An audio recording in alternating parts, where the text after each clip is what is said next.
So now we're going to transition to session 3, Lessons for Transformative Climate Health Action. And I'd like to introduce our moderator, Tamer Rabie, Global Program Lead for Climate and Health at the World Bank. And Tamer is also a Roadmap Commissioner. Tamer, please take it away.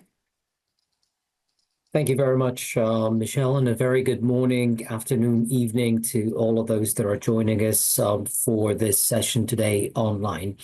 I want to start off at the beginning by thanking also the National Academy of Medicine for bringing us all together really to talk about this roadmap and to build on the global efforts that are already taking place as we speak in terms of pushing the needle on what it would take to scale up climate and health action as well as climate and health finance. Dan's reflections were extremely insightful, based on what we've heard, obviously, in the discussions on day one. And in particular, I want to emphasize, a few of the key points that Dan has made on the focus that this is an integrative systems agenda, the need to be able to think about the balance between adaptation and mitigation. And all of these, obviously, will feature in today's discussion as well as we further look at the lessons learned. But let me take just a brief moment to remind everyone, the reason we're here, the reason we're talking about the development of a roadmap is because it's ultimately about people. Those that are being affected by the climate crisis, indeed it's a health crisis, are everywhere, and no country is immune from the impacts of the climate crisis. So we are seeing that, nearly 134 million people will be pushed into extreme poverty as a result of the climate crisis by 2030. We're seeing that the climate crisis is going to have a toll on economic losses at a global level, reaching and even surpassing $21 trillion by 2050, and this is only the tip of the iceberg. So yesterday's conversations really set the stage for the Commission's work ahead, challenging us to think differently about how we center health and climate action and how systems thinking can help us pursue more holistic, equitable, and durable outcomes. And building on that, this session is going to take us into a critical next step. It's understanding what it truly takes to move from vision to action. How do we drive transformational change across sectors, institutions, and levels of governance, and learning from both successes as well as challenges to ensure that the roadmap that we collectively develop is practical, it's grounded, and is capable of catalyzing real systems change. Now, today's session, as you've heard, it will be asking a critical question. What have we already learned from efforts that have sought to do this in practice across global, regional, national, as well as subnational levels? And how is it that we can draw from past and ongoing initiatives to inform the path forward? We're going to hear insights on enabling conditions around financing, policy frameworks, governance, mechanisms, as well as institutional setup and leadership. And we're going to be also hearing a lot more on what constitutes some of the main barriers that currently is limiting this transformational change that we all aspire to be pushing forward on. And these reflections from our panelists are not just going to be retrospective. They are essential to ensuring that the roadmap builds on proven approaches and avoids repeating the patterns that we have too often stalled or fragmented action. So with that, we're very fortunate to have 3 outstanding panelists, each bringing deep expertise and distinct vantage points at different levels. And I'd like to introduce our panelists. First, we'll hear from Sandrine Dixson-Declève, the Honorary President of the Club of Rome and Chair of the Earth for All initiative, who has helped shape global dialogues on economic transformation, planetary boundaries, and human well-being. Next, we will be hearing from Bono Nemukula, Deputy Director for Environmental Health at South Africa's National Department of Health. Bono will offer insights into what it really takes to translate national policy directives into concrete programs and action, and the institutional conditions that can help or hinder that process. Last but not least, we'll be hearing from Emani Kumar, who's the Deputy Secretary General of ICLEI, who will bring in practical lessons from working with municipal governments and communities to design and implement integrated climate and health strategies on the ground. So we'll begin with some brief opening remarks from each of our panelists, and then we'll move into a moderated discussion, really to bring out some of the cross-cutting themes and the main key lessons that could feed into the development of the roadmap. Finally, as Michelle also mentioned in her opening remarks, that we will be opening the floor for questions. I would encourage our commissioners as well as the audience to be posting your questions as you listen to the three panelists and as we go through the moderated discussion, and we'll try and make sure that we can get to as many of those as time allows. With that, I'm delighted to turn it over to Sandrine to kick us off. Sandrine, the floor is yours. Thank you so much, Tamer, and thank you, Dan, for your opening remarks, and to the National Academy as well for inviting me. And I think we need to take just a quick moment to reflect on how important it is to have this knowledge exchange and to remember that knowledge is power at a time when we're being told that actually science is not important. Could I ask you to turn to the next slide, please? Because I'm coming to you with 35 years of working in the area of climate, health, and environment, and in particular in policymaking. And although I wear my Club of Rome hat, and obviously the discussions that we started in 1972 around the limits to growth and what that meant in terms of both social and environmental tipping points, I want to bring forward some of my own experience having worked with chemical companies, auto manufacturers, oil companies, when producing actually the whole body of legislation around the auto oil program in the European Union. And one of the major findings at that time, even though we weren't necessarily speaking about systemic change or even understanding the deep nexus of the different impacts, was the fact that actually by looking at automotive emissions, by looking at the shift in oil and gas quality and fuels, and then looking at non-technical mechanisms, we very much realized that the deep narrative that needed to come out was the impact on people's health. And that therefore that enabled us to come forward in a way of bringing more people on the journey and also more industry on the journey. So I just want to bring that in as a reminder to all of us here as we're struggling sometimes to talk about the relationship between climate and health and how important actually all of those co-benefits are, or the co-risks. 2009, the planetary boundaries science and the importance of the planetary boundaries science was very much a link also to the work that we've been doing with regard to the limits to growth at the Club of Rome, and integrating that into our Earth for All body of work, which started to take into consideration the interrelationship between the planetary boundaries, the growth dilemma of overconsumption, and the impact of not being able to actually decouple emissions from growth. And then, of course, the impact on people's lives and livelihoods. Next slide. What was very interesting was that when we looked at what we call the spaghetti, that systemic approach of looking all the way from life expectancy, taking into consideration health considerations as well as GDP per person, all the way through to what is well-being and how do we interpret well-being for a person, taking into consideration not only physical health, but also mental health. And then, of course, the interrelationship within our economic system, our financial system, and impacts of climate change. With all of those different data points and the links between all of them, next slide, please, we realized a very important point. And this was really the aha moment. No, if you can go back, please. This was the aha moment between myself and Johan Rockström, one of the authors of Earth for All, a Survival Guide for Humanity, where we realized that the speed of action on planetary boundaries is a direct function of the speed of action on inequality and poverty. And that therefore we had to very much come back to the impact that the planetary boundaries would have on people's lives and livelihoods, but also the impact that decarbonization would have. Next slide, please. And we also realized that one of the biggest elephants in the room was that global well-being is declining.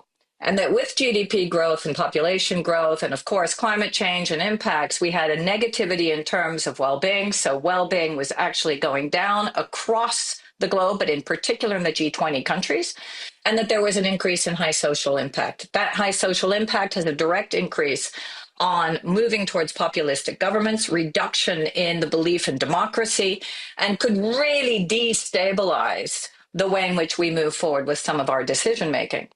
But what we also realized as we went out to citizens in 2024 was that 69% of G20 citizens want a well-being economy. So how do we define that? And how do we actually enable the voters who are voting for some of the governments that are going against the idea of moving beyond growth? How do we actually shift that paradigm in order to move in the direction that we need to move to? Next slide, please.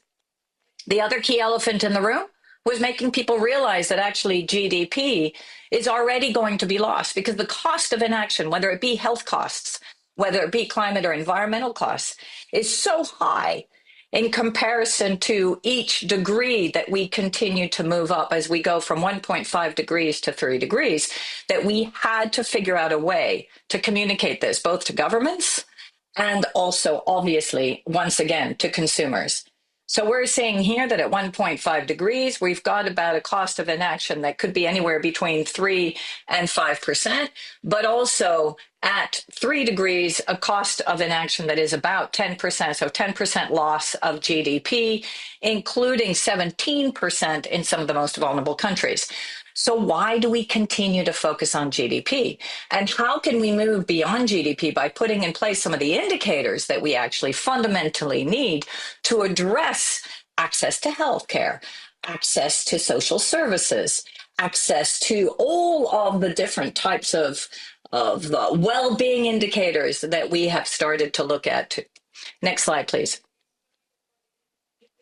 And what we also realized as we went into our analysis was that plotting out the shift towards a well-being economy would pretty much only cost us 2 to 4% of GDP. So again, if we look at the cost of inaction, which is already going to cost us at least 3% this year because we are at 1.5 degrees, and we look at what it means to shift towards a well-being economy that takes into consideration greater health, decarbonization, et cetera, on an annual basis, we're paying about 2 to 4%. Next slide, please. And this is what we call our giant leap, but it's also where we need to start anchoring some of that knowledge into the way in which we shift our policy frameworks. So even at the time when we were developing Earth for All, a survival guide for humanity, myself and a former commissioner, Commissioner Janusz Potocznik, got together and started to think through, okay, if we are actually going to bring forward the learnings of Earth for All, how do we redefine the way in which we address our policy? What does that look like in terms of mapping and envisaging the system? So redefining prosperity, looking at beyond GDP indicators, redefining natural resource use, redefining what progress actually means when we're looking at maximizing well-being through content-specific and nationally determined transition pathways, redefining the metrics overall, ensuring that we look at competitiveness in a very different way, redefining the type of incentives, consumption, and financial frameworks and systems so we shift away from shareholder value as being the only premise of our financial systems, and we start to really back up our economies in terms of servicing the needs of people, planet, and prosperity. And then what are the governance mechanisms and the leadership mechanisms that we need to be able to do that? Next slide, please. And that brought us to what we call the system change compass in order to enable us to really implement the European Green Deal. Next slide. And you can just keep on going through these because they're all going to come up separately. Thank you. So with an ambition of the European Green Deal, which, by the way, currently we could potentially lose with the backlash that we're seeing in Europe as well, looking very much at a European Green Deal, which, thank you. Going back to a European Green Deal that actually is trying to ensure that we're looking at health and environment and climate impacts at the same time. we needed to think about how could we actually make sure that that implementation was more certain than uncertain, because we are not sufficiently putting in place the right drivers. The systemic perspective, still a total separation between health policy and environmental policy and climate policy. We even have 3 different missions where we're looking at our city mission, we're looking at our health mission, and we've got our climate mission. And in many cases, they do not interrelate. Of course, the implementation is also under risk, previously because of COVID-19 recovery, then the Ukrainian invasion, and then the new US administration, which very much is creating an issue with regard to the fact that we're now focusing much more on defense and competitiveness than we are on the implementation of the Green Deal. So what we wanted to do through our system change compass, next slide, was to really come up with what are these different system approaches with these kind of new ecosystem level orientations. Where do we focus on new champions in terms of our industrial shifts, as well as the areas that we need to create those orientations? Next slide, please. And here you can see, again, you can just click through, that we started to identify what are those 50 nascent industrial champions that are actually looking at the implementation of those 10 principles that we were talking about before, looking at healthy food and the built environment, intermodal mobility, consumer goods, nature-based solutions, energy, circular materials, information and processing, and the interrelationship between all of them. Next slide, please. I'm almost finished. I know I'm getting to the end of my time. And what we did was we plotted out a systemic approach of looking at the interrelationship between all of those champions, of thinking through what does that actually look like in terms of new economic ecosystems, and then what are the development opportunities. This was the new competitiveness roadmap that would actually take into consideration real champions that would service the lives and livelihoods of people, planet, and prosperity at the same time, and look at the interrelationship between health impacts and people's lives, but also decarbonization. Next slide, please. And I'm just going to go very quickly here just to show that already we could start to unpack in each of our different fiches or our different analysis for each of these different champions. Where could we get value from an environmental perspective, a social perspective, and an economic and resilience perspective? And then start to evaluate how do we then produce the policy necessary to really bring out those new ecosystem level policy orientations. Next slide, please. And you can see that, again, we've done the same, and I've just used healthy food as an example in terms of addressing organic food and beverages, both the benefits from a climate perspective and the benefits from a health perspective, regenerative agriculture, et cetera, et cetera. Next slide, please. The problem we have is that when we look at our nationally determined contributions in terms of climate, there's a very loose affiliation with health. So all the work that we did, that we brought forward to the European Commission, has not been integrated in the way that we would have liked, and we are continuing to fight to have this happen. There are some mentions of co-benefits of climate action. There is some mentioning of adaptation strategies, nature-based solutions, and the national action plans. But in general, we're seeing that there is not enough synergetic approaches and nexus approaches in terms of the policymaking. Next slide, please. And so what we've done is we've tried to really hone in on what then are our key recommendations at the EU level, which bring in health, well-being, and decarbonization at the heart of our policymaking and our budgets, to think through, okay, what type of recommendations do we need? How do we develop the appropriate metrics? How do we put in place within the EU budget and our MFF discussions, our Stability and Growth Pact, all of the right types of mechanisms to shift over and to truly have the transformation that we need?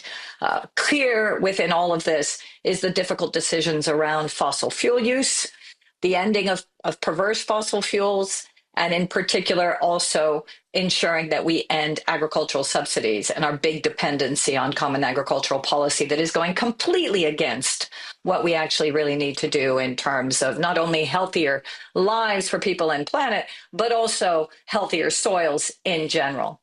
Next slide, please.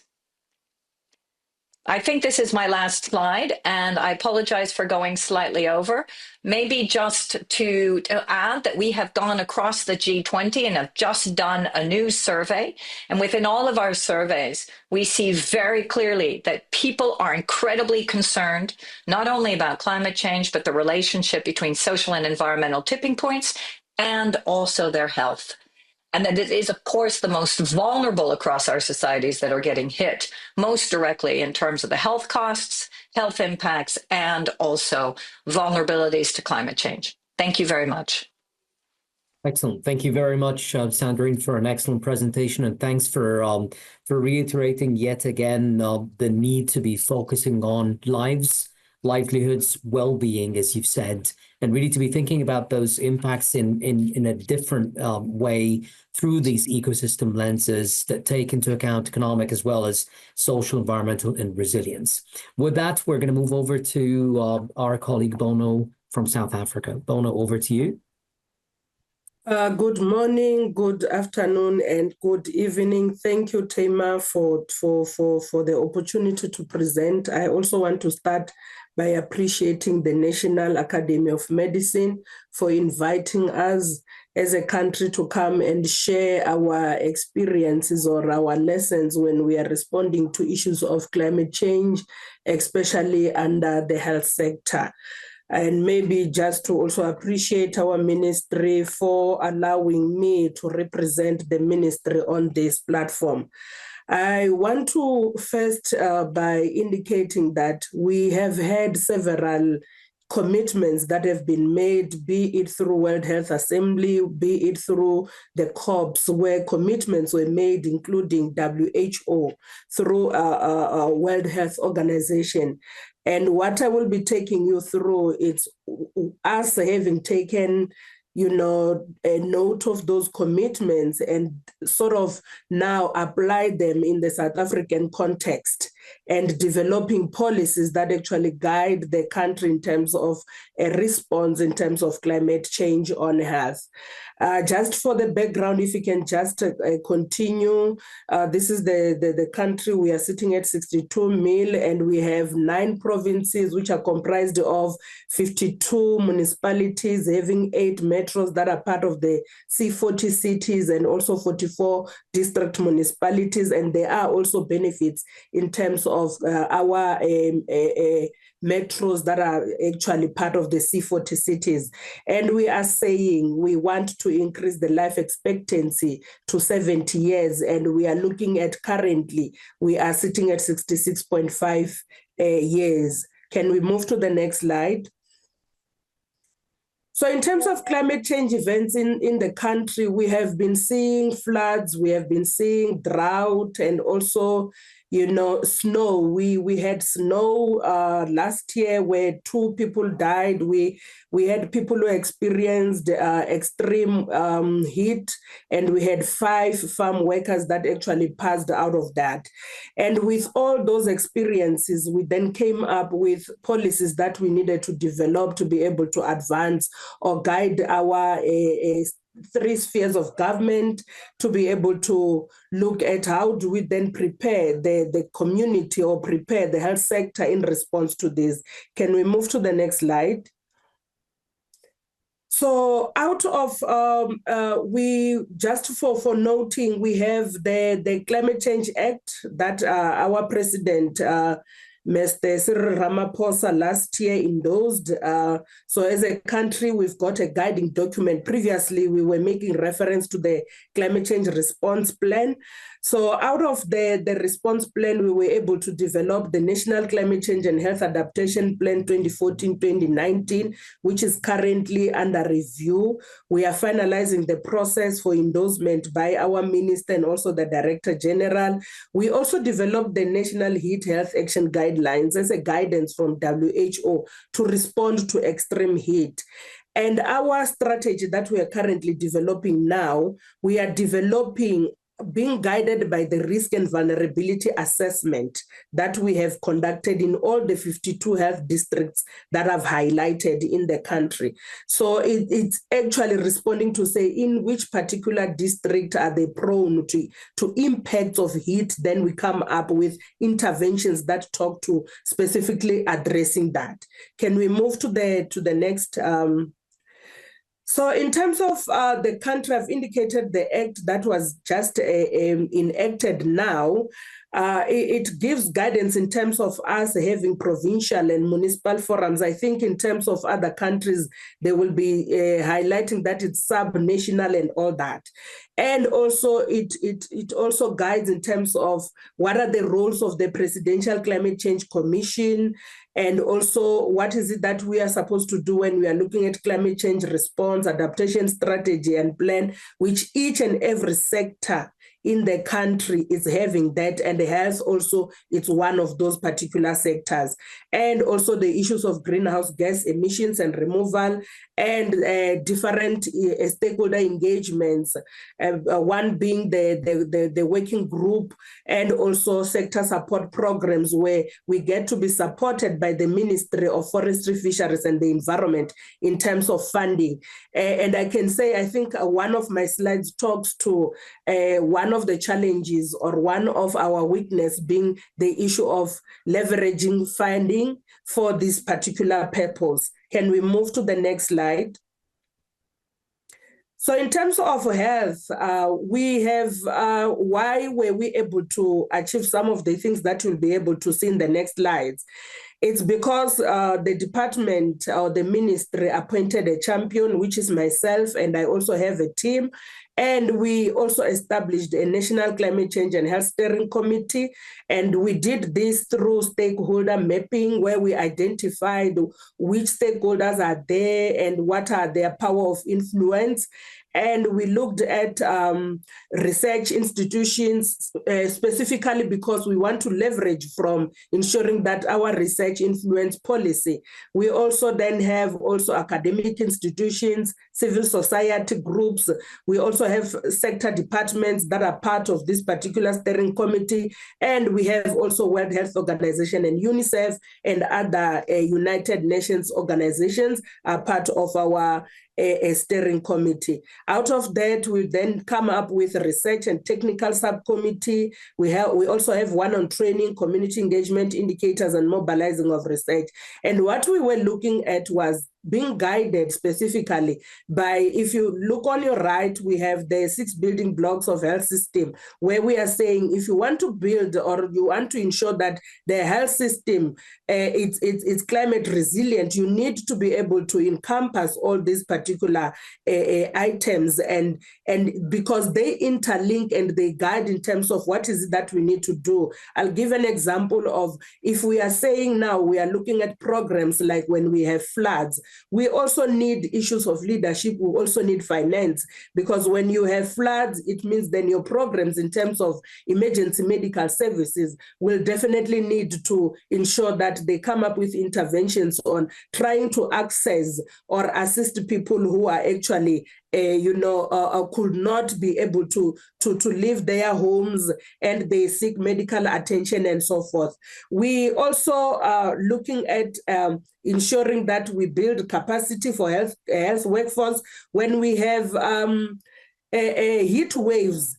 And we see an increase in terms of non-communicable diseases. We are saying to our clinicians, they need to be able to understand the link between heat and also NCDs and come up with interventions in terms of protecting the health of the population, because as South Africa Ministry of Health, our vision is a long and healthy life for all South Africans.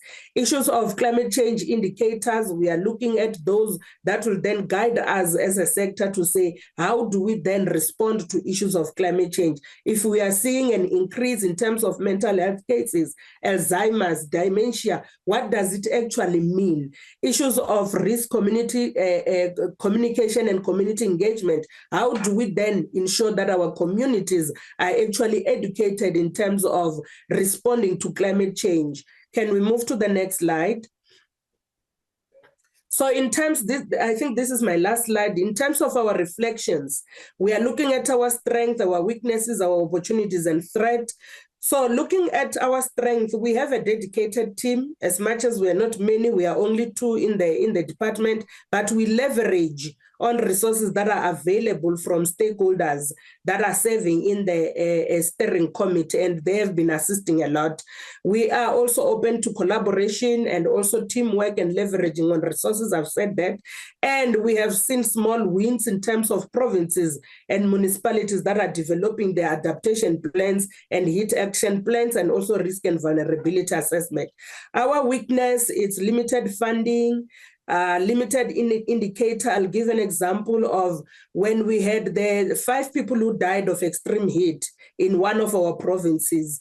And one of the media queries and parliamentary question was looking at stats that we have around the deaths or hospitalization due to extreme heat for the past 5 years and which area were the deaths recorded. We could not respond to that because we were not collecting that particular data.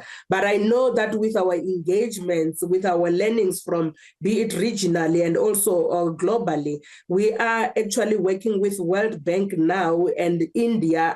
I will be so much interested in listening to the presentation by Emani in terms of having action plans that also talks to this particular indicator at a local level. So we are leveraging on that study that we are having currently with World Bank.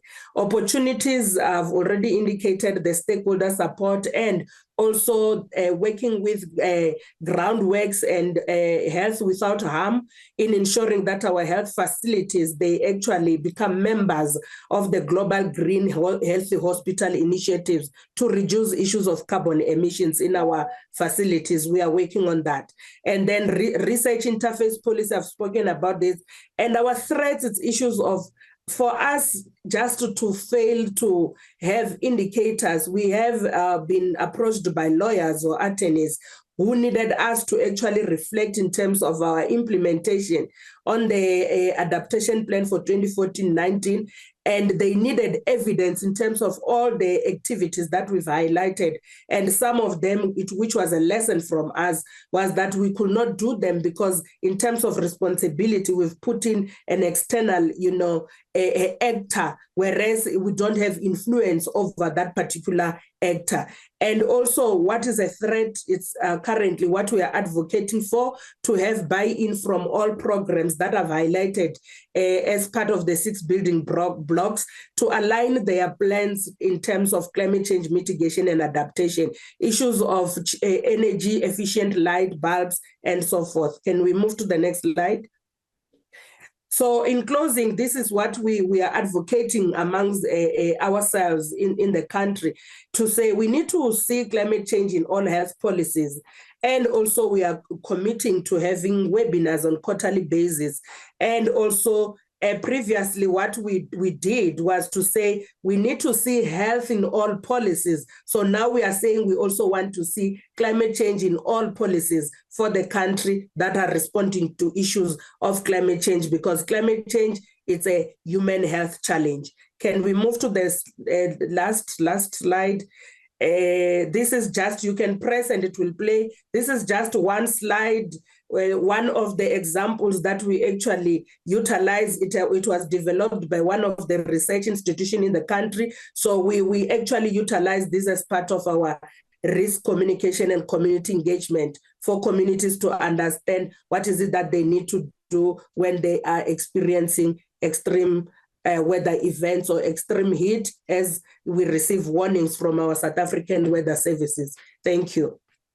And apologies for going beyond time. Yeah, thank you very much, Bono, for this excellent presentation. And I think it's really important what you brought out with the South African experience, how we use evidence to be able to shape policy and then think about action is obviously critical. And this is one key point coming out of the presentation. Also, obviously, the stakeholders involved around the action plan and how we need to involve them and think about a way of integrating and weaving in, as you said, climate action within policies across the entire economy. Thanks again, Bono. With that, I'm going to turn it over to Emani. Over to you, Emani.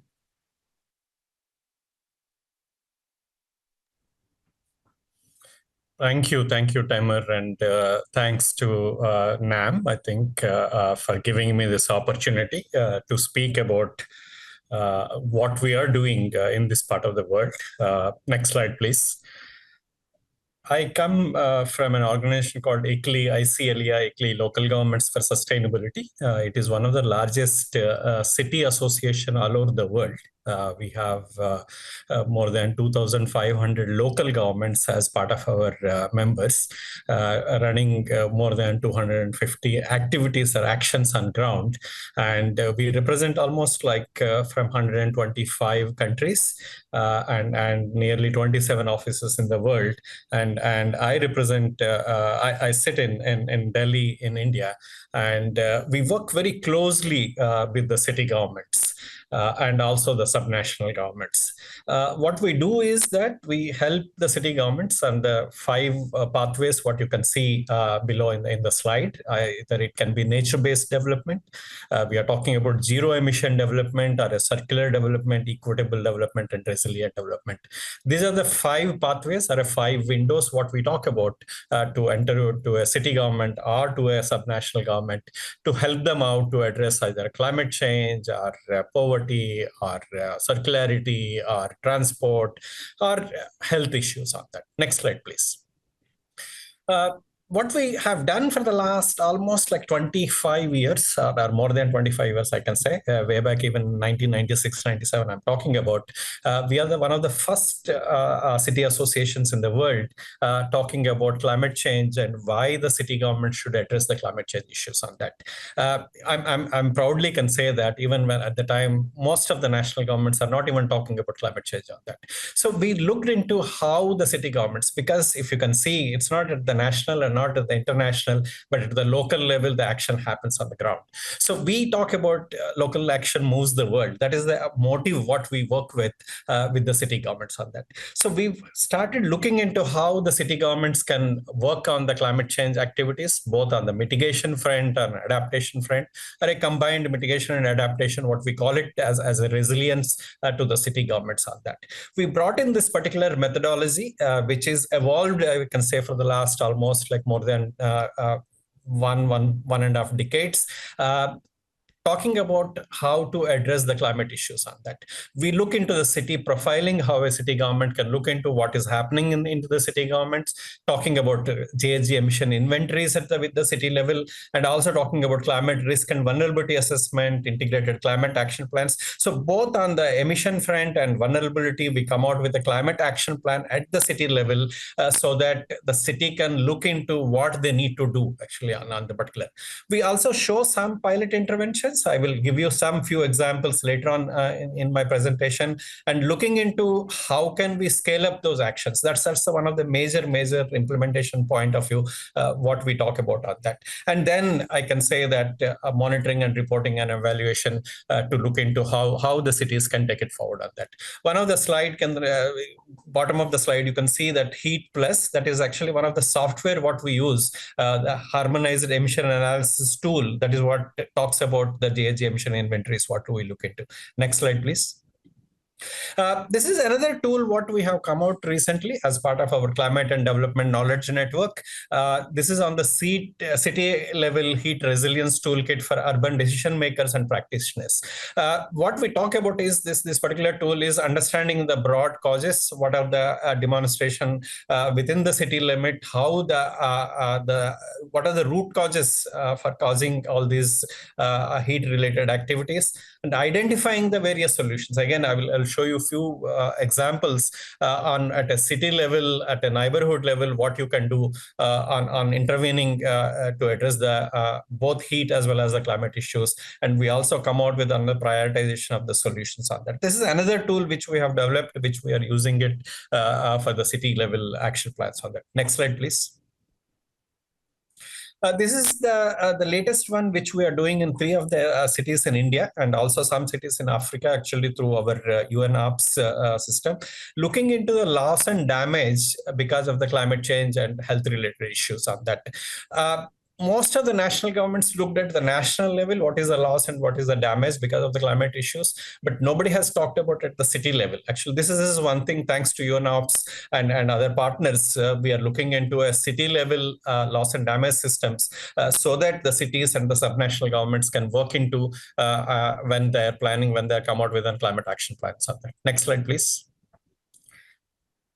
This is about another important point on the urban biodiversity assessments and plans and investments and actions.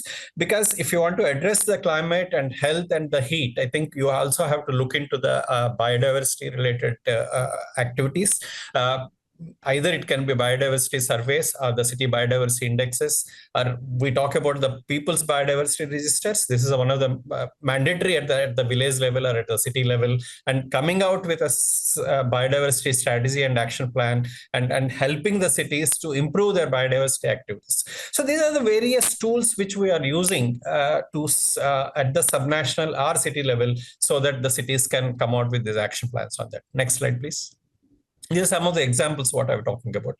This is one very important slide which I thought that I should show it to all the in this presentation, and the climate, health and vulnerability mapping and the hotspot identification on that. We look into the extreme heat vulnerability mapping at the city level. Actually, what is the land surface temperature? What are the various hotspots?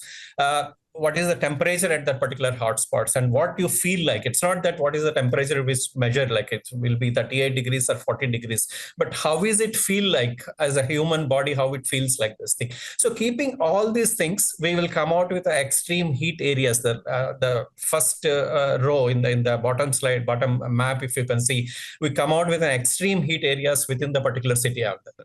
We also look into the flood vulnerability and mapping in a similar way. We look into and we come out with an urban the flood and the solid waste management issues. That is another map which we come out with, and we also combine with that air pollution and vulnerability mapping on that. So bringing all together these maps, come out with through the map overlay technique, a city level, what are the various vulnerable hotspots within the city, and come out with a micro level action plans. That's what we are suggesting to the city governments. Not, yes, you can come out with a city level climate action plan, but how do you implement micro level actions on ground? That is what we are talking about on that. Next slide, please. So using all these tools, techniques, almost I can say that in the Asia Pacific region, we have come out with more than 100 action plans helping the city governments on climate action implementation. We are also giving a lot of technical support to that, and we have coming out with some sort of financial investment. I'll show you that one other slide later on, how and either World Bank or through other financial institutions or through the private sector, if financing can come to these action plans so that action plans can be implemented on ground on that. Next slide, please. These are the few case studies I just want to show you. One is on the urban forests, like we have developed in few cities in India and also a few other cities in Philippines and Thailand and all. This is another one is on the green-gray infrastructure in a canal restoration project. These are the few examples which I'm showing them. Urban gardens, IoT-based flood early warning systems within the city level areas, also looking into the canals and rivers. And we're also talking about bio-toilets. These are the few examples what we have helped the city governments to look into the climate, health and nature-based solutions. Next slide. Another case study which I'm talking about. This is about One Health and Climate Hub. This is one of the province in India, southern province, has come out with a One Health and a Climate Hub with a core objective of unified platform to tackle both on the climate as well as the health related issues. You can see the components, what they're talking about more on the integrated surveillance, on the real-time tracking of diseases and outbreaks because of the climate issues or heat issues, multi-stakeholder governance, preventive interventions, and ecosystem resilience and all. So these are the various objectives with this particular provincial level, what they have come out with. And I'm happy to say that now the province is implementing all these things on actions on ground so that they're through that, they were addressing both climate and health related issues. Next slide, please. This is another case study, which I'm showing it on more on the urban cooling plan.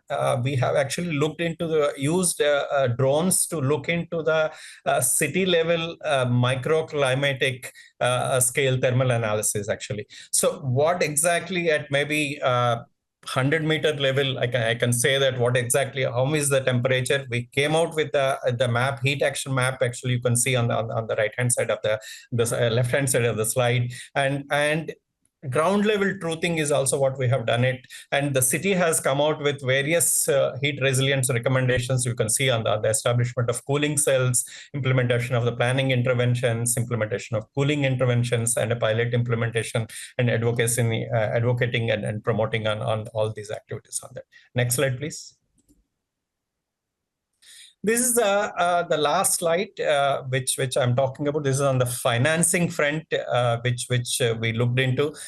We also have not just coming out, as I already said, that action planning and pilot implementation, but we also looking into on the bankable projects, so that city governments or subnational governments can go to any financial institution, can go to a private sector participation, so that they can take forward for implementation. We also have a transformative action program, that is a a platform where we request the city governments to submit the actions, to submit the bankable projects, so that we can look into how the financing can be arranged for them for implementation on that. We have discussions with the GCOM or GCAP funding and all those things on that.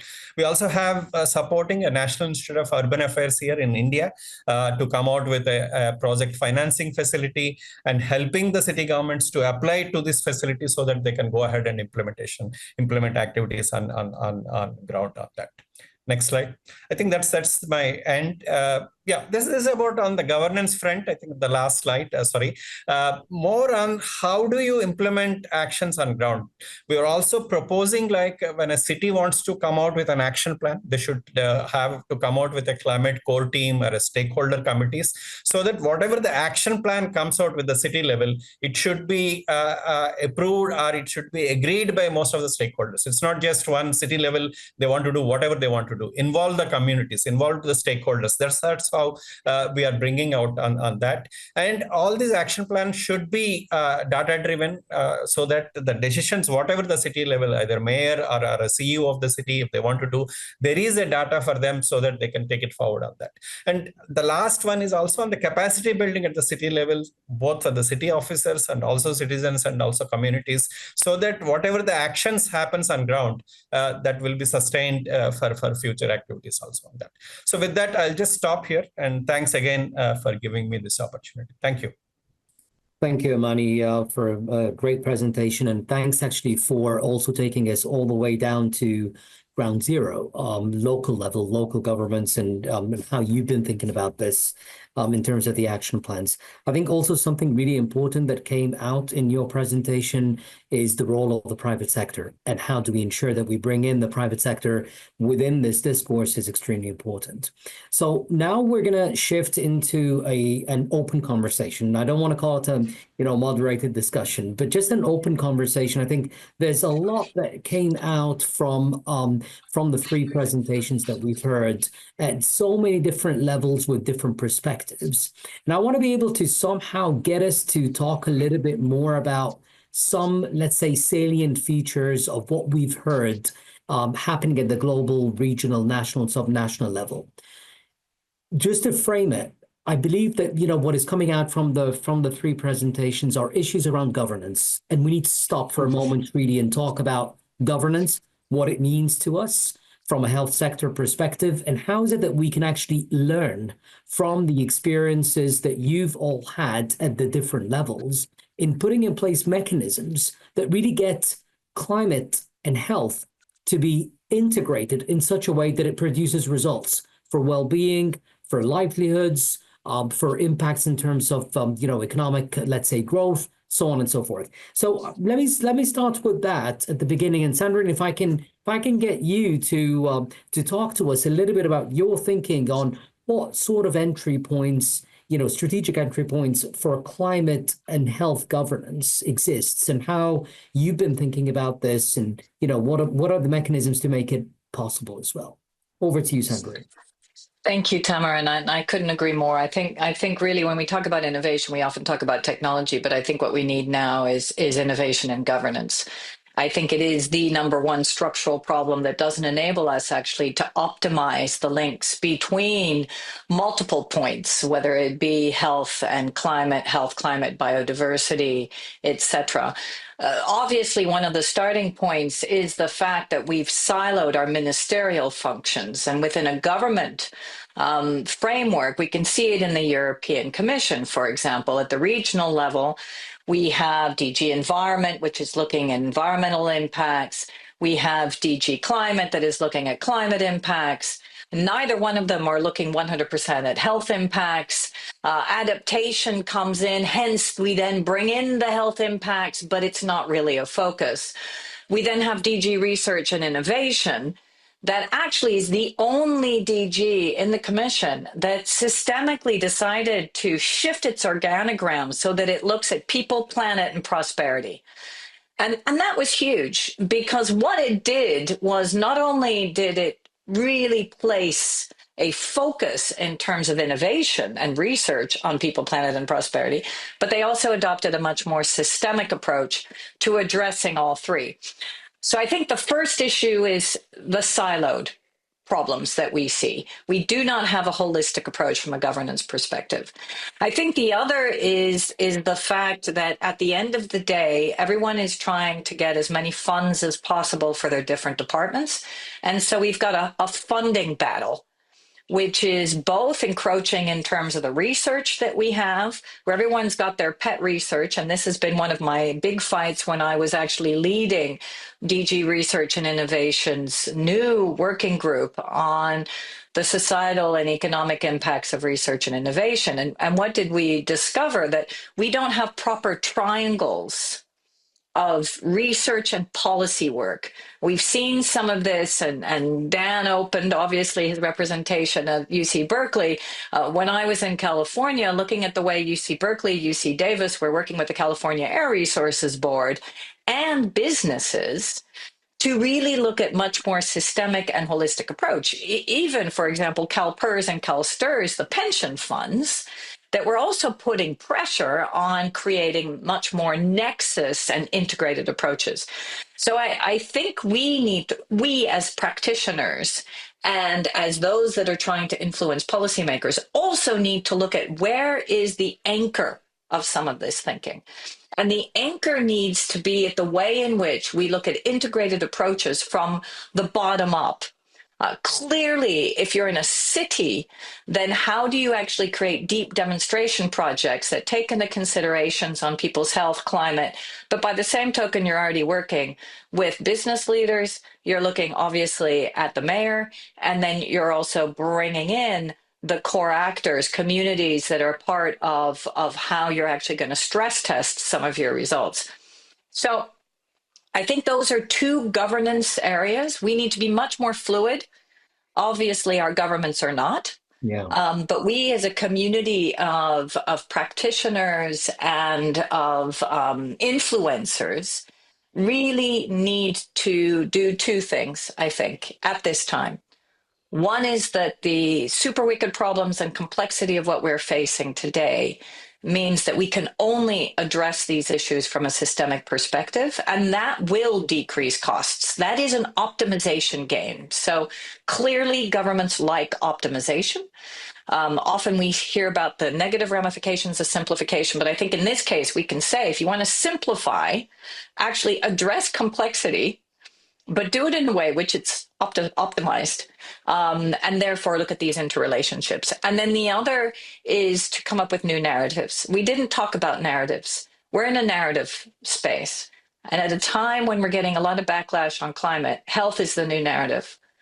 I fundamentally believe that we need to now come back in with a health narrative. It enables us to bring more people on the journey. As Bono so clearly showed, as well as Emani, I mean, the fact is people in cities and people in rural areas or in most countries are feeling first the health impacts. And then obviously some, unfortunately, are right smack in the climate impacts in terms of some of the weather impacts.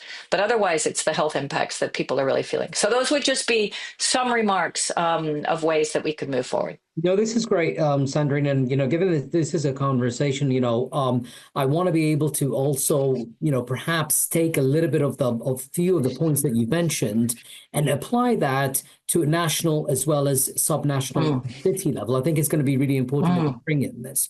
So you've heard Emani, Sandrine talk about these silos, right? And she's talked about the silos, that exist, across these DGs, but it's something that we see anyway, even at national and subnational level. And you've been speaking about air quality, you've been speaking about, the work on nature-based solutions. And of course, all of that requires that we work across sectors as well, right? To be able to ensure that climate action is not just specifically coming into focus on health, but beyond that.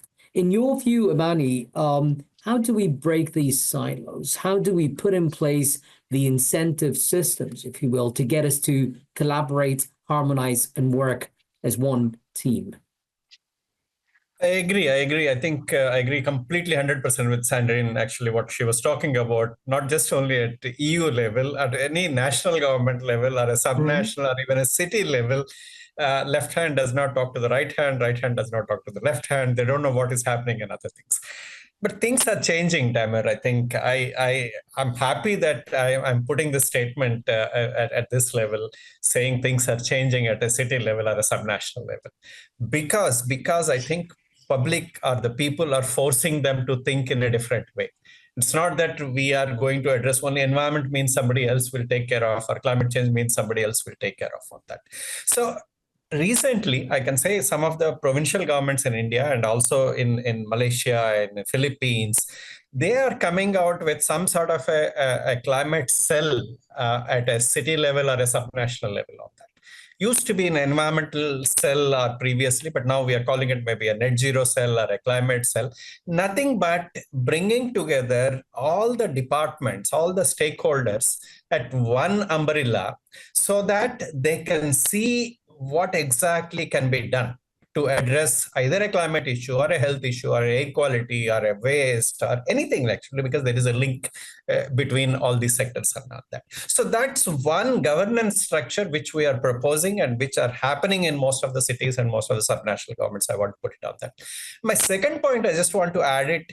We are talking about a climate budget. I'm not talking about just a normal budget, what it is, but we are talking about a climate budget.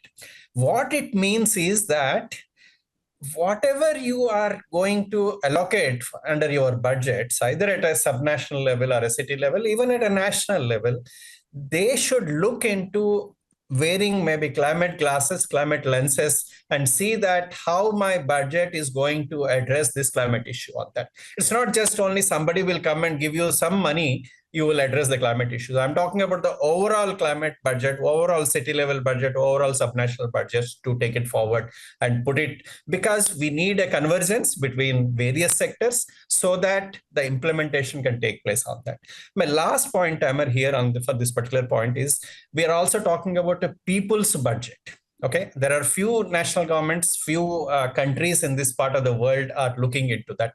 So you have an action plan, you have a cell, you have looking into the what actions we need to take it, and the public will, I know something in Europe is already happening, but this part of the world, I'm saying Asia Pacific region, a lot of these subnational governments and city governments talking about the public will decide these are the 1, 2, 3, 4, 5 actions I will implement or I will look into with my existing budgets and take it forward of that. So these are the three various sections, most mainly on the governance structure as well as on the financing front. The cities and subnational governments are going it forward. Obviously, I think what Sandrine is also talking about, we need an innovation, we need a technology to take it forward to address these issues on that. Yeah, I'll just stop here. No, this is great. And I think that, we're with that, we're potentially also now shifting into a discussion around finance. And I think it's extremely important that, that we do not forget or lose sight of that. One thing I would say, though, Emani, is I'm not entirely sure that it's about coming up with a climate budget.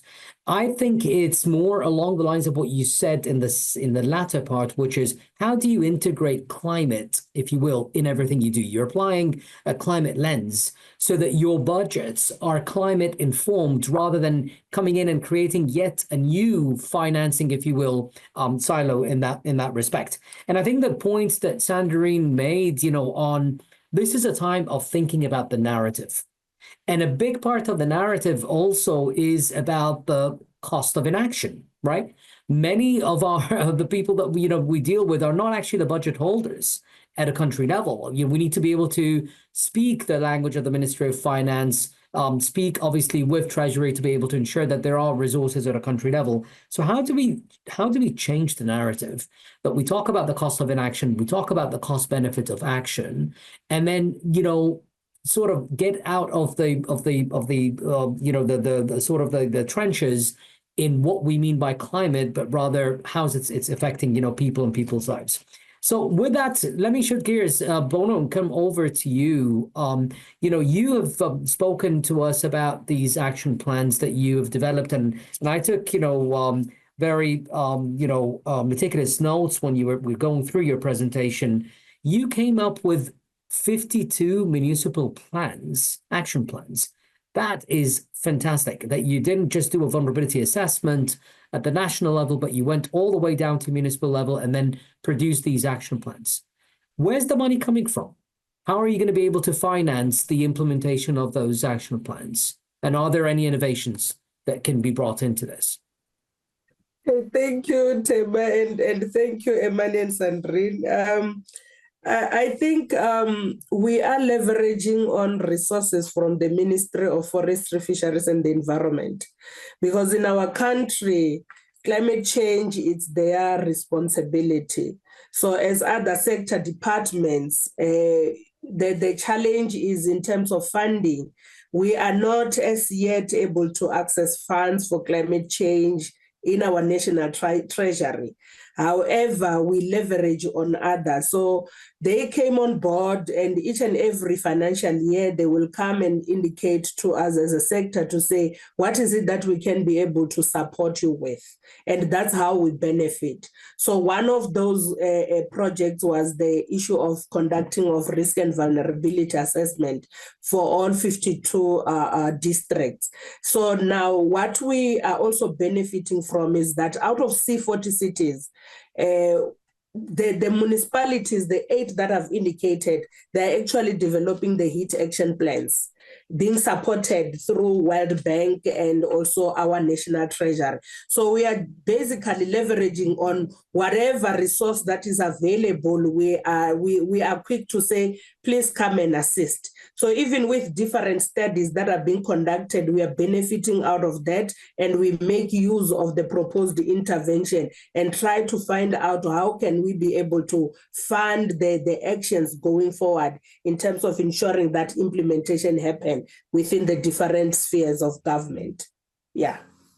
I mean, this is great. And thanks for pointing out that this is also a domestic resource mobilization agenda. Yeah. So this is not just about, what let's say, the international financial institutions or DFIs are bringing into this space, but what governments themselves can do and how is it that they can prioritize, action. I want to push you a little bit, Bono, on this also to just see the role of the private sector. You're talking about South Africa. When Emani was speaking, he brought in this acute sort of zoom on the private sector and also being a part, of this equation. How far did you go in your discussions with the private sector in South Africa, and on what? Okay. The private sector, I will make reference of, we've got medical research. We've got also, medical, the Doctors Association, I'm forgetting the right name now.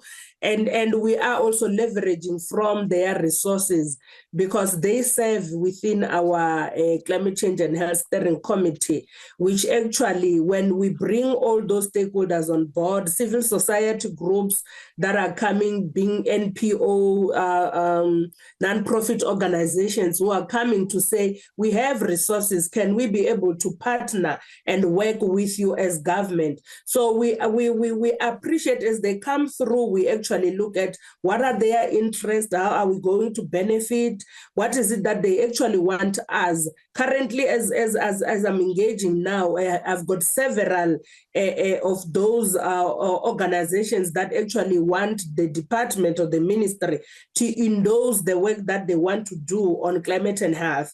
And for us, it's just to give them a letter of endorsement, but then we'll benefit in terms of the projects or the programs that they will be doing, since, well, they are also building resilient communities. So we are benefiting because the more the community becomes resilient, the less of the climate-related conditions that we will see within our healthcare facilities. So in that way, both of us, we are benefiting, because at the end of the day, we want communities that actually are able to adapt to climate change impacts where we could not be able to come up with mitigation as a sector, and also broadly as a country from different sectors as a whole. Thank you. Thanks so much. We have 25 more minutes left until the end of the session, and I want to make sure that, we're also able to get to the commissioners' questions and those that are being posted online. But just a few things, and I would kindly ask our esteemed panelists to provide, sort of 1 or 2 minute interjections on this. Sandrine, you spoke about metrics. And it came, in your discussion, and it also came in Bono's discussion, that we need to redefine metrics. We need to be able to sort of keep ourselves accountable, if I may say so. What is your thinking? I mean, if we're putting something into the roadmap, what would be the measure of success for this roadmap? Yeah, so I think the question is, how far do we take the notion of health, right? So that's my first question, and how far the commissioners are taking the notion of health. I just got a message from a friend who's trying to raise money at the government level to put more money into mental health. So, first, how do we define health? I think that's question number one. And then within that, how do we then set the right metrics to understand how we can shift from point A to point B so that people's lives and livelihoods are better? We know that the mental health, anxiety impacts of climate change are huge. We also know that the link between inequality, poverty, and climate is absolutely linked. So how do we also measure those deep ingrained mental health issues, homelessness issues, et cetera, that are going to go up, by the way, the more we have climate change, and migratory impacts, so more migrants, more homelessness, more costs. So that's one question that I have. What is the notion of health, and how broad is that? And how do we bring in the social implications as well as the hard, what we call the hard scientific facts? The second then is, if we know that GDP is already going to be lost at 1.5, I mean, even if you don't believe that going beyond growth is the right answer, just take that statistic, okay? We know that we're going to lose GDP at 1.5, and we know that at 3 degrees, we're going to lose upwards of 10 to 17% of GDP. Why the hell, excuse my language, but why are we still measuring GDP as a value for an economy? So the biggest, I think, denominator and argument that we have today is we have to broaden our notion of economic well-being to then be inclusive of new metrics. So new indicators. So we're not just talking about health metrics, we're talking about economic metrics that bring in health, that bring in externalities of climate change, that bring in then education, access to healthcare, access to hospitalization, because we know then as we broaden that we're creating greater buffers within our economy. So my I know this is a broader notion probably of what was supposed to be spoken about today, but it comes back to what I fundamentally believe, which is also the belief of the Club of Rome and Earth for All, which is our systems are broken. So we can't just continue to build metrics on metrics when actually the underlying systems are fundamentally flawed. We need to then penetrate into systemically what are the new metrics that we need that, as we put in our 10 principles of the compass, are going to start to really take into consideration what that new leadership looks like. Of course, then focusing within this nexus of health and climate. That's a great point, Sandrine, and thank you so much for actually pushing us to broaden our thinking on this and to think about these big questions.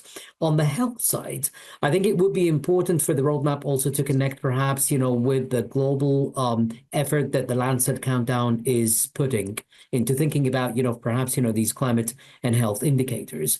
But I do believe that the broadening the notion also on the economic metrics, as you've mentioned, is going to be extremely important. And I'm not sure that we've done enough of that.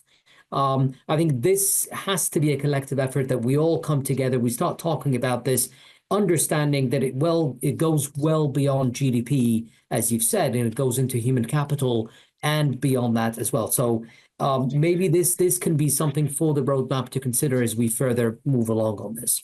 Absolutely. Tamer, can I just bring in one very quick last point, which is now having just been asked to join with Andy, a group of new commissioners with the World Health Organization on climate and health, which I think should very much also work with this group, is how can we collectively start to think through some of these metrics? I mean, this is hard work, right? We've been hitting our head against a wall in terms of broadening the notion of GDP for many, many years.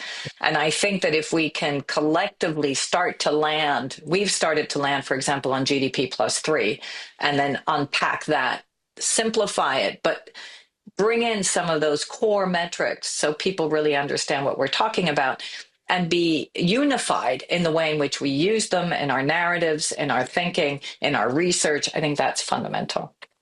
Yeah, point extremely well taken. And I think it will be important for the Roadmap Commission to consider what you've just said. Also, with Andy as part of the commission, for the roadmap, this will be important for us to take forward.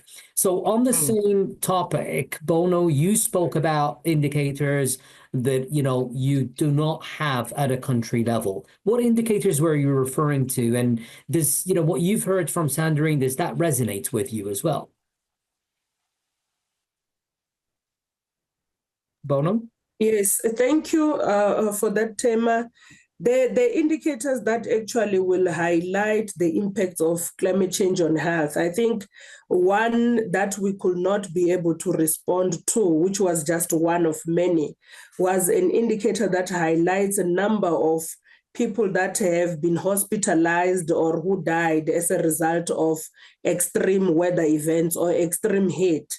And as a country, we could not get that. And the also debate that we had as we were trying to craft that particular indicator with other stakeholders or the actors was the fact that it's very difficult for a clinician to say if a person is coming with issues of hypertension or diabetes and you are seeing elevation of those cases in a health facility, you will then associate them with issues of heat. It's issues that need a thorough engagement. It needs issues of attribution, whether we are able to link it, because they feel, I think Emani touched base on it to say, if you are saying it's 42 degrees Celsius, maybe in a place where they are used to that particular temperature, and you have a feel of 42 degrees in a place where 30, it's very hot, then definitely there's a difference. It means people who will experience health impacts will be those within the area where 30, it's very hot to them. So we worked with researchers who are actually trying to assist us to say how best can we be able to craft such an indicator, as much as we'll be looking at the weather services also highlighting to say in a particular area, this is the temperature that we are experiencing, and then we are able to build we are able to build the data coupled with the experience that is happening at that particular time. I also want to highlight the fact that We have identified some of the indicators already that we are collecting. Issues of emergency medical services turnaround time in terms of them, attending to patients. For us, then we only want to be able to see whether if there is a natural event that is happening, will they be able to respond on time to be able to save more lives as and when it happens. So we are collecting such, we are monitoring that, and it is also guiding us. So there are several areas of indicators that we are working on. Issues of there was a mention of issues of air pollution, air quality, respiratory tract infections that are happening, that we stopped collecting some years back and now we are collecting, but we want that to be consistent throughout the country, not only for issues of those who are collecting as a result of them conducting research, but for that information to influence policies and intervention in terms of what we actually need to do. So there is work that we are doing. We are also benchmarking with other institutions, also what has been happening in other countries. And as I've indicated, also India, we are benefiting from the study that we are working with World Bank on issues of heat. Yes, Perfect. Thank you. So I'm going to take a few questions. I mean, I had my own further questions to the panel, but I'm conscious of time, and I see there's a lot of questions coming in from the commissioners. And this one to you, Emani, I mean, still on the metrics, topic, one of our commissioners is saying, what examples can we point to locally? In this case, let's talk about local, or national actions that have added integrative metrics of sustainability to formal accounting. So if I can pass that over to you to respond on accounting, tracking, and budgetary process. Yeah, I think if I understood correctly, the question, like whatever the actions the local governments needs to take or the subnational governments need to take, they should be data driven. I think one of the question also I was looking into the chat, actually, that data needs to be available to everybody. That is one thing I recommend. And I think there are a lot of governments are now really looking into what is exactly happening on ground. What is the temperatures? What are the flooding issues? How many, I think Bono was talking about how many deaths are happening on ground. So we need to see all the data. Actually, there is nothing to hide here at this time. I recommend, and everybody, I think most of them are talking about open data sources so that all the plans can be based on that open data. Actually, that's one thing I just want to put it on that. The second point, if I want to link it again on the budget thing, both the Sandrine and Bono was talking about, we still going ahead. Actually, the GDPs are, yes, there are some money people, governments are implementing now also. It's not that they don't have any implementation. They don't have any budgets to take it forward on that. So whatever the budgets, what they're using it for the activities or the actions on ground should be, as I already said, that they should be looked into a climate lens, actually. So you are implementing, you have that $1, you have that 1 penny, you have that 1 rupee, you're investing. That should be looked into, that investment should be looked into a climate lens and make sure that implements on ground on that. My last point, which I just want to add here, is that you have the data, you have the money, whatever it is. And Bono, I think nobody will come and give you money from outside unless until the local government or a subnational government put it from their own pocket first and say that, yes, I have this 20%, I have this 30%. I am implementing on that on ground to showcase that, yes, we are serious, we are implementing on that. Maybe then World Bank, Tamer will come with pot of money and give it to you further an implementation on ground of that. Yeah, Thanks, this is what I think I just want to add. Yeah, thank you, Emani. Actually, the next commissioner question perhaps would be best positioned, for you, Bono.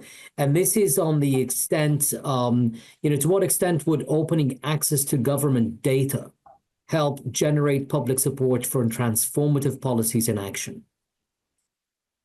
Okay, thank you for the question. I was typing actually. I was responding on the chat. I think it would assist a lot to ensure that also communities also take accountability of some of the actions that they do. Because if we do not give information, it's very difficult for people to understand what are the challenges that government is actually encountering. And I think for us as a country, we've got an act that also allows for people to be able to request information, but we do not give if it's not requested. I've highlighted on my presentation the issue of the Promotion of Access to Information Act. So people then write to us as a ministry or as government to say they request this particular information.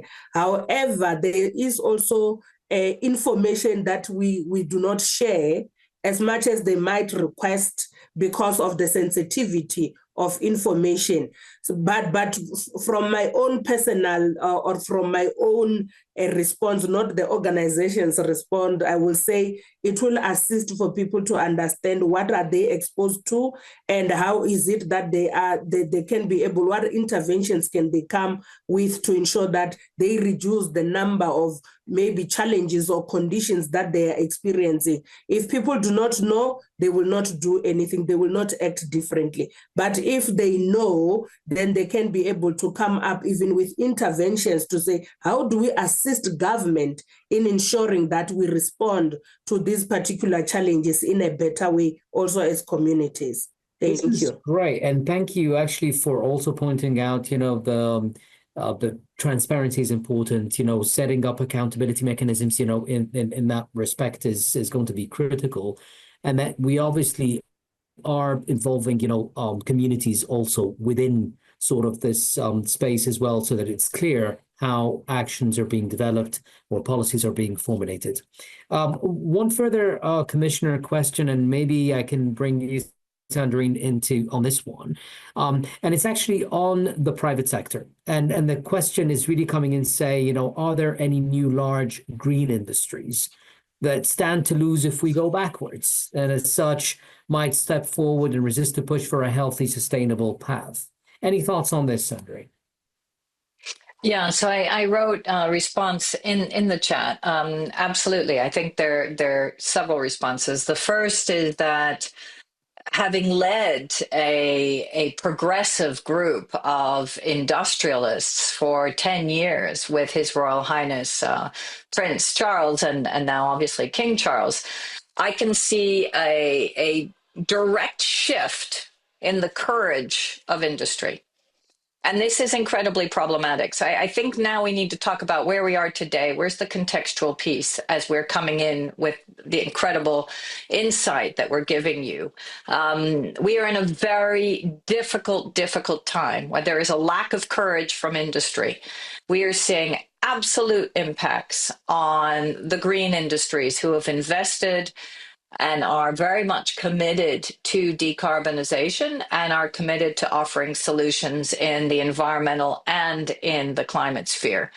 Those industries now are very much trying to stay afloat. We've seen it with the pullout of several of the ESG funds. We're seeing it in terms of the funding dynamics across the board, capital flows that are shifting away from development, capital flows that are shifting away from green technologies into defense and into actually propping up the incumbents. So this is a real problem.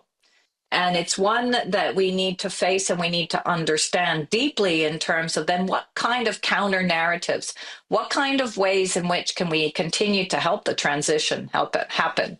Now, it's not as bad as some would say, because we are saying that, for example, on the one hand, we've had all of these reports that companies are pulling out of the science-based targets, for example. But then if you go on to the statistics, you'll see that you've never had so many companies join the science-based targets. So there's a lot of counter information. We have to wade ourselves through that counter information. But the facts are the following. There is a great deal of fear that is moving across all of the areas that we hold dear, whether it be social or environmental or diversity values, and that the capital flows are therefore either being constrained or stopped or not going to be going in some of the projects that we had hoped. And so we do need to, again, as a collective community, continue to find allies to push this policy forward. And it is much more difficult.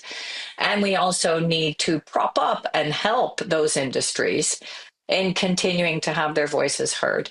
And so I think that is very important. Maybe the last point that I would make, and something that is really quite fascinating, is if you look at the debacle that we have right now in terms of the corporate social responsibility, the CSRD, the CSDD, and also the taxonomy legislation at the European level, and how there is going to be a massive pullout of reporting requirements. What we're seeing is all of those criteria that we put in place, for example, under the taxonomy, that both had health and environmental criteria and climate criteria embedded in them, we now are going to see the companies will no longer have to report throughout their value chain. And that is incredibly problematic. And the banks are now coming and indicating that, hold on, they have pulled out of fossil fuel. They have banked on, apologies for the pun, they have banked on renewables and energy efficiency. But in addition, now they are being told that they are no longer going to receive the data, the proof points, in order to be able to make their investment decisions.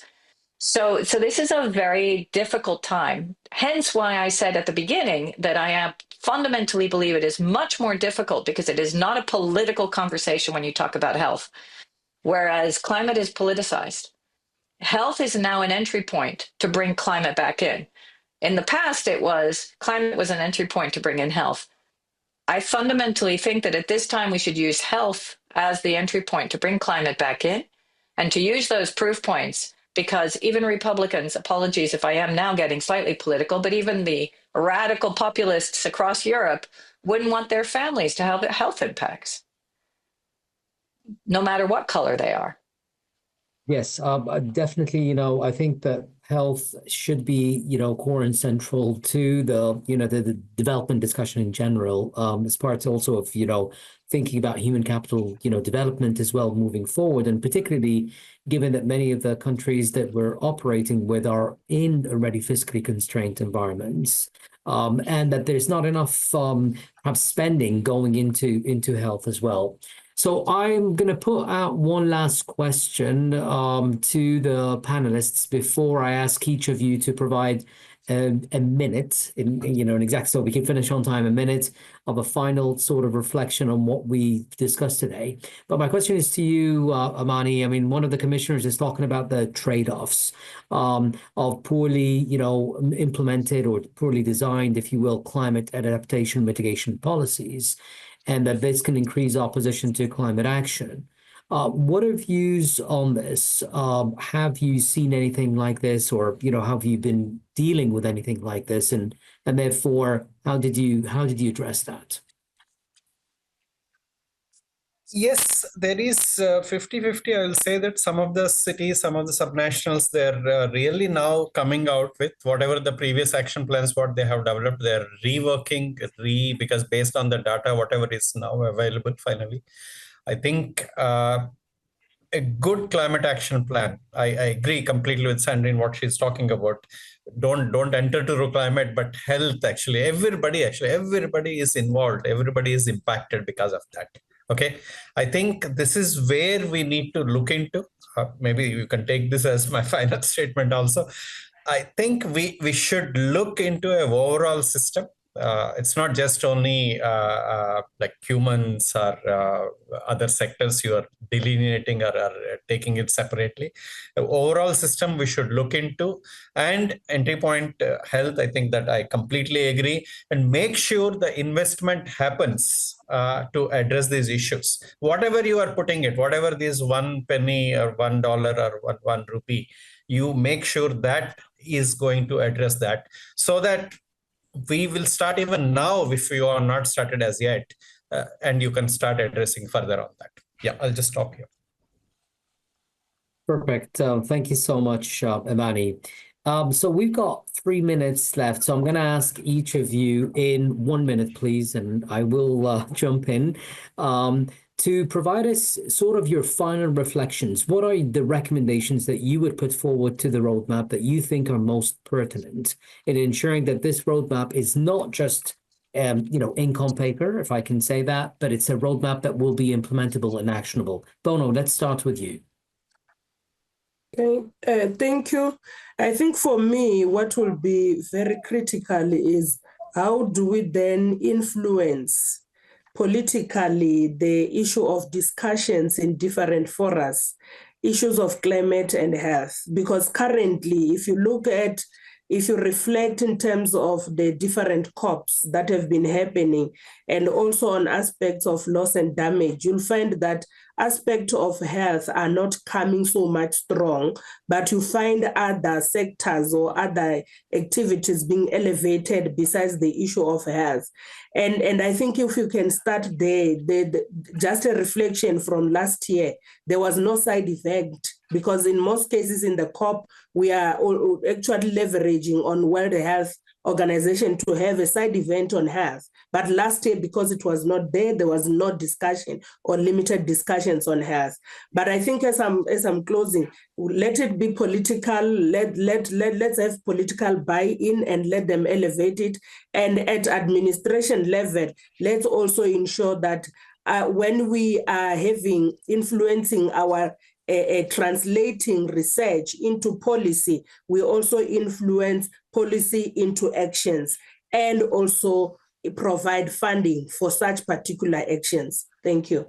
Thank you so much for those insights, Bono, and for these final remarks. Emani, over to you.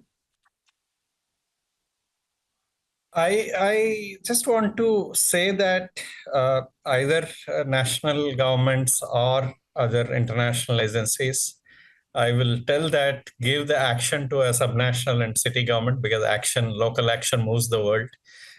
You should, whatever you have in your resources, please provide them to the local government, to the mayors, to the city governments, so that we can achieve much more. Either it can be health or climate or anything on that. Thank you. Well received, Emani, and very well heard as well. Thank you. Sandrine? Yeah, so I'm going to start actually with Andy's fantastic question, which is around the fact that how do we reverse some of those poor trade-offs that we've seen in the past? I think we need to come back to ensuring that it is not the consumer, the citizen, who is getting hit the hardest in terms of the costs of poor decision making. And so this brings us then to, well, what is good decision making and what are the possibilities of moving forward? I fundamentally believe that, as I said before, the cost of inaction is incredibly high. We now know it's higher than the cost of action. So then what does the cost of action mean? It means focusing on how we can optimize and simplify our current governance systems to take into consideration multiple impacts at the same time. For the moment, they are disorganized, siloed in terms of approach. So we need a governance framework that really has these system overlays. And it is a way of actually optimizing and simplifying policy. The key question then is, again, when we're now in a moment where there's a great deal of aversion to environmental policy making, to climate policy making, is what then are the narratives that sell? And the simplification sells, the optimization sells, the reduction of cost sells. If we can show the cost benefits of having a certain policy that is addressing both health and climate. And we also know that, as I said in the very beginning, we're going to lose GDP anyway. So how do we start to bring in economies of well-being that start to hit a series of different points for people, planet, and prosperity at the same time? And we've got enough proof points to demonstrate that this can be done. Excellent. I think that was very well taken, Sandrine, and thank you so much. I also see remarks in the chat, people are agreeing, that this is a nice segue into the next session. So what I will try and do just very quickly, and of course, I will do no justice in trying to recap everything that's been mentioned in today's, discussion, but I do want to pick on a few points that we've heard, and I think they're extremely important in how we think about the development of the roadmap. The number one point I want to start off with is the narrative. I think the narrative, there's no question about that. How the roadmap is going to be sort of developed or designed technically speaking, with the particular areas of focus is one thing, but what is the narrative that it starts off with is going to be extremely important. And this is why, what we've heard in today's discussion with this focus on, the impacts on lives, the well-being, thinking about the integrative sort of, systematic way of bringing in health, if you will, as an entry point for general development is extremely important in how we think about the roadmap. I think the focus on inequities that exist, the focus on poverty, and defining or further defining, if you will, broadening the notion, I'm completely supportive of that, broadening the notion beyond just GDP is going to be an extremely important point, for the roadmap to consider. The other thing which is going to be very important is making the case, if you will, through the cost of inaction, but equally so the cost of action and the cost benefit, if you will, of putting in place and scaling interventions. And at this point, we didn't get the chance to discuss it, but there is an ongoing global effort that's coming into focus on identifying, quote unquote, the best buys for climate and health investments. And I think it's going to be extremely important that we bring those into national level discussions and ensure that we have a costing and prioritization, if you will, at a country level. It's clear that we have to be thinking about governance mechanisms, and we need to be able to do that at national as well as local levels. And as Emani also mentioned, that resources have to go as low down in the system as possible so that we can ensure that, actions are actually taken to scale and being implemented. Also recognizing that to be able to do that, we need to be able to understand the country context. And Bono has made the point very clear that, vulnerability assessments are what is needed, if you will, to be able to push on this agenda. So in sum, I think this is about breaking the silos, as we've said. It's about redefining the space in which we operate. It's about ensuring that we have the right narrative, and it's about dealing with the trade-offs that were actually highlighted, by one of our commissioners. And with that, I'm going to thank our panelists again for a very interactive and very rich discussion today. I hope it's been informative to all of our commissioners, and I hope that the lessons that we have learned from today's discussion will make its way into the roadmap development. Thank you so much, everyone.